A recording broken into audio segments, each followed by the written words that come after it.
Shelter. Harry, out of breath, crept to the window and opened it so they could talk. He said. Ron, how, huh? Harry was speechless and his mouth hung open at the sight before him. Ron was leaning out the back window of an old turquoise car suspended in midair. Fred and George, Ron's older twin brothers, looked at Harry from the front seat of the car. They smiled and said. How, Harry? Ron said. What happened? Why didn't you answer our letters? I invited you to our house a dozen times until Dad said you received an official warning for using the javelin and in front of the Muggles. It wasn't my business. How did your father know? It flew through the air. Harry hurried to the window and saw the railing hanging several feet above the ground. Ron, panting, pulled it up and placed it on the back seat beside him. Harry listened anxiously, but there was no sound coming from the bedroom around the Sallys. Then Fred reversed and stopped in front of the window. Ron said. Get on. But all my school supplies, my cane, my broom. Where are your things? It's in a storage room under the stairs, but I can't get out of the room. The door is locked. George said from the seat next to the driver. It's okay, go to Harry's side. Fred and George cautiously entered Harry's room through the window. Harry told himself that only these two could do this. George took a hairpin from his pocket and began to fiddle with the lock on the door. Fred said. Many wizards think it's a waste of time to learn Muggle tricks, but I think it's worth the effort, even though it takes time. Finally, the lock on the door clicked open. George said softly. We'll bring your suitcase, and you can take whatever you need from this room and give it to me. To Ron. When the twins disappeared at the foot of a flight of stairs, Harry said quietly to them, be careful on the last step, or else it will happen. Harry hurriedly began to gather his things and handed them all to Ron through the window. Then he went to help Fred and George carry his heavy suitcase up the stairs. At that moment he heard Uncle Vernon cough. Finally, panting, they set the suitcase on the landing and then carried it into Harry's room and to the window. Fred climbed out the window and got into the car to help Ron pull the suitcase up. Harry and George were also pushing the suitcase from inside the room. The suitcase slid forward little by little. Uncle Vernon coughed again. The man, who was pulling the suitcase out of the car and was out of breath, said. There's one more bit left, push it to the next bit.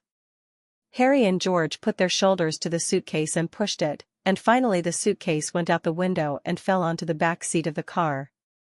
George slowly said. Okay, let's go.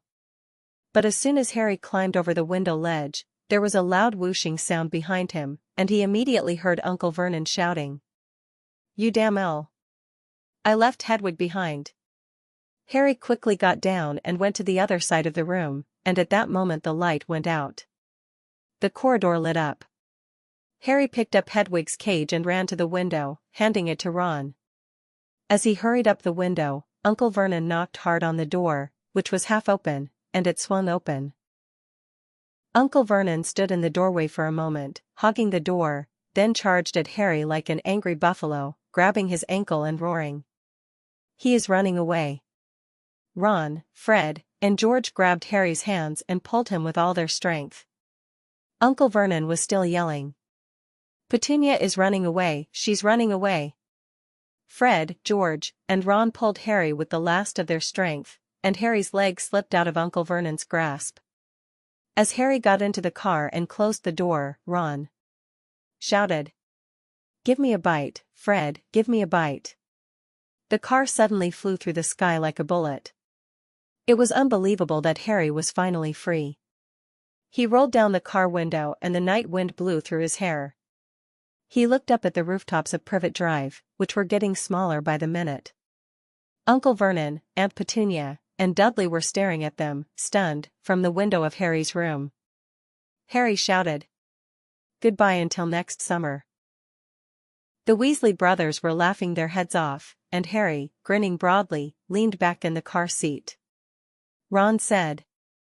Let Hedwig out of her cage and she can fly behind us. Poor thing, she hasn't spread her wings properly in a long time. George handed Ron the hairpin, and a minute later Hedwig jumped out of the car window, flying like a wandering ghost behind them. Ron said impatiently. So, Harry, tell me what was the matter? Harry told them the whole story of his uncle, from Dobby's warning to Aunt Petunia's cream cake being ruined. At the end, everyone was left in awe and silence reigned. The space of the car was dominated. Finally, the man said. A bowl is half full. George said. Yeah, this really stinks. Didn't he tell you who this conspiracy was? It's like he couldn't tell you that I told you that every time something comes out of his mouth, he bangs his head against the wall. Fred and George looked at each other and Harry said. What? Do you think he lied? Fred said. You know what? House elves have extraordinary powers, but they usually can't use them without their master's permission. I think someone sent old Dobby to stop you from going back to Hogwarts. He must have wanted to get in your way. Is there anyone at school who's stubborn with you? Immediately Harry and Ron said together. Has been. Yes. And Harry continued. Draco Malfoy, he hates me. George turned around and said. Draco Malfoy? You mean Lucius Malfoy's son? Said Harry. It must be him. Because this name is not one of those ordinary names. How could it be? George said. My dad said something about him. He's one of the biggest fans of the band. Fred turned to look at Harry and said. When Don't Call Me By disappeared, Lucius Malfoy turned to us and said he had nothing to do with him, but Dad was saying nonsense, he was one of Harry's colleagues. It was close to being named Nebra. Harry, who had already heard many rumors about the Malfoy family, was not surprised to hear these words. Dudley Dursley was considered a kind, sensitive, and thoughtful boy by Malfoy. Said Harry. I don't know if the Malfoy family has any house elves. Fred said. Anyway, his master is one of the noble and wealthy wizards. George said. Yes, Mom always wanted us to have a house elf to do our ironing. Our only servant is a lazy old ogre who lives under the eaves. Of course, we have a lot of earth elves in our garden. House elves don't belong in big, old palaces. We don't have any of that in our house. Harry was silent. Since Draco Malfoy always had the best things, it was clear that they were making a lot of money. Harry could well imagine Malfoy walking around a magnificent castle with arrogance and pomp. Sending a house elf to prevent Harry from returning to school was also something that fit Malfoy's behavior perfectly. Was it wrong to take his uncle's words seriously? Ron said. It's a good thing we came looking for you. I was worried about you when you didn't answer any of my letters. At first I thought maybe Errol hadn't brought you the letters yet. Who is Errol? Our owl is very old, it was unlikely that it would have passed away before the letter was delivered. That's why I wanted to borrow Hermes. When? The person from the front seat of the car said. The same owl my parents gave Percy when he became a senior. Ron said. But Percy wouldn't lend it to me, he said he needed it himself. George frowned and said. Percy's been acting really strange this summer, staying in his room all the time, sending letters all the time. I mean, how much does a person shine their seniority medal? George left him unfinished and pointed to the compass on the dashboard and said. You are going west a lot.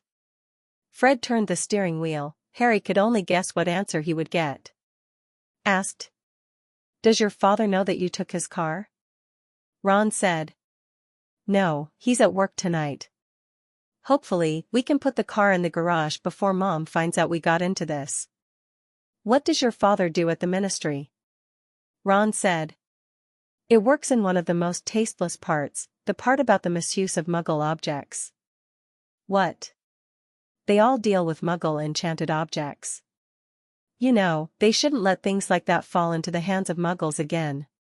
For example, just last year, when an old witch died, she bought her tea set from an antique dealer. Then she bought them from a Muggle woman in the antique shop and took them home. When she was about to pour tea into cups for her friends, you never know what a mess it was. My dad managed to sort it out after a few weeks of overtime. What happened?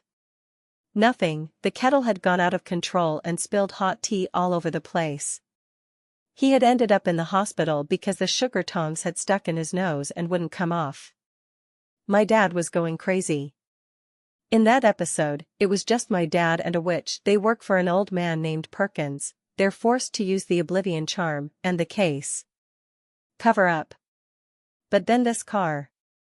The man laughed and said. Yes, my dad loves Muggles and their stuff. Our warehouse is full of Muggle stuff. My dad takes the guts out of Muggle stuff, then he puts a few charms on it and puts it back together.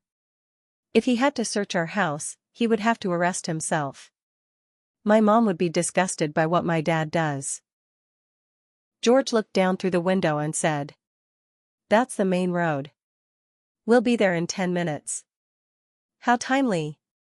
The weather is getting light. A faint pink light had appeared in the sky from the east. Fred lowered the car and Harry looked out at the farmland and the dense trees. Did George said. We are about to arrive. The flying car went lower and lower. The bright red rim of the sun was visible from behind the trees. The man said. Sit tight. And at that moment the car landed with a thud. They had landed right next to a garage in a small yard.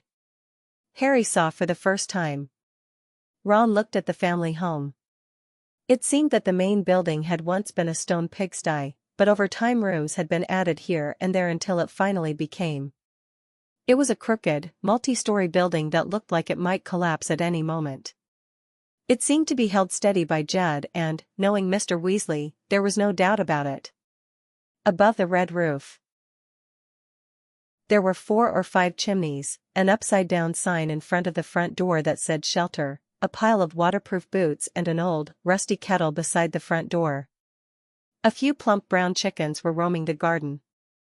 Ron said. There is no definition. Harry, remembering the Sullis house, said happily. It's great too. They got out of the car. The man said. Now we go upstairs very slowly and wait for Mum to call us for breakfast. Then Ron runs down the stairs and says, Mum, guess who came to our house last night? Mum will be so happy to see Harry. No one needs to tell us we went after him in the flying car. Ron said. Honestly, come to my room, Harry. Ron, who had been staring at the building, turned as white as chalk. The other 3 turned their faces. Mrs. Weasley, who had been feeding the chickens, came forward. She was a short, plump woman, and at that moment she looked like a fierce tiger. Fred said. Wow. George said. Oh God. Mrs. Weasley stood in front of them, her hands clasped around her waist, staring at their mischievous faces. She was wearing a flowered apron, her wand sticking out of her pocket. It was protruding. He said. Bye-bye. George tried to look cheerful and happy and said. Good morning, Mom. Mrs. Weasley said angrily. Do you know how much you worried me? Sorry, Mom, we had to. All 3 of Mrs. Weasley's sons were taller than her, but they slouched and lowered their heads as soon as they heard their mother's angry voice. Mrs. Weasley said. I went and saw that all the rooms were empty, no notes or messages. Then I saw that the car had disappeared. What if you had an accident? I was going crazy with worry. Why don't you obey? You've been like this since you were a baby. Wait for your father to come. We didn't have these troubles with Bill, Charlie, and Percy. The person said under his breath. Oh, Percy is the senior. Mrs. Weasley shook her index finger at Fred and said. You guys would never even sit on Percy's little finger. What if something happened to you? What if someone saw you? Didn't you think your dad might be out of work? Be unemployed? Mrs. Weasley seemed to want to go on shouting for hours. When she finally looked at Harry, her voice was hoarse. Harry looked worriedly at her. He took a step back and Mrs. Weasley said, "Dear Harry, I'm so glad to see you. Let's go have breakfast." Mrs. Weasley turned and entered the house. Harry looked at Ron with concern, and when Ron nodded, he followed Mrs. Weasley into the house. The kitchen was small and cramped. A faded wooden table with several chairs stood in the middle of the kitchen. Harry sat on the edge of one of the chairs and looked around. It was his first time setting foot in a wizarding home.